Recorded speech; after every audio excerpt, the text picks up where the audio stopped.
I'm Chris Corrigan. I live on Bowen Island, British Columbia, Nuchlelachun in the Squamish language.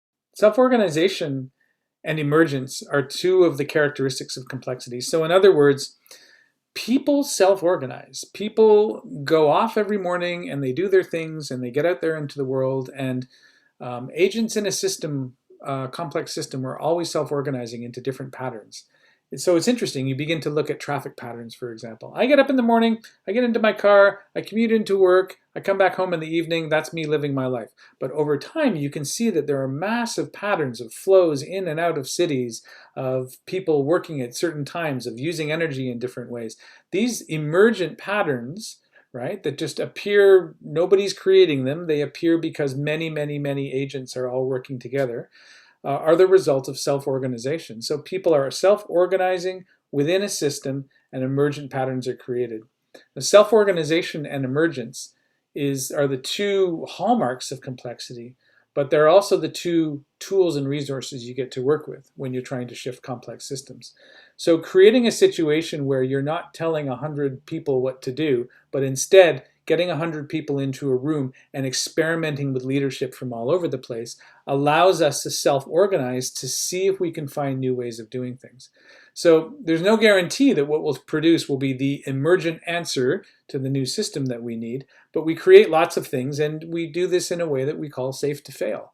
So we allow people to self-organize around things that are important to them, take action around different areas that are on their mind, especially folks at the margins. We don't discount them and say, well, you're way out there, you don't have anything to offer. We always look for outliers in complexity, and we bring them in to allow for the system to organize differently around what they're offering or what their new perspective might have to offer to our problem.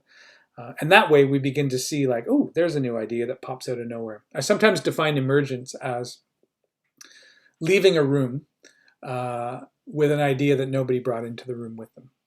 Right? Leaving a room with the idea that nobody brought into a room with them. That's my working definition of emergence. And it happens in the best kinds of meetings. When we're doing innovative work, that's what we're going for. We're trying to create new knowledge, new ideas, new ways forward that we've never seen before. Because if we were able to solve racism with everything we knew, we would have done it, I think. And so in order to kind of come up with new responses to the way in which racism has its effect in society, we need to create emergent ones. We need to create something new, something different. We need to emerge a different kind of society, an anti-racist society, one where race is not the determining factor in people's lives.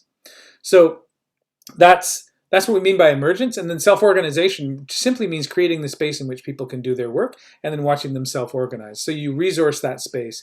You give it the time and the money and the attention that it needs in order for people to find each other, to enact their leadership, to get support, to work with power systems, to be able to learn and grow what they've created, and to sustain things that work well, and also to be able to let go of things that don't work well in community as well. So self-organization means that we're leveraging all of the leadership in a system, and we do this through dialogue. We do this through good participatory practice. We do it through a practice where we distribute leadership throughout the system so that anybody can lead, anybody can begin to take action. And then we connect that up with power and resources in a way that means that when we've discovered something together, it's not just 30 folks in a church basement coming up with great ideas and sticking them on the wall, but actually we're on a rigorous, disciplined way of trying to make and sustain change in an organization or a community.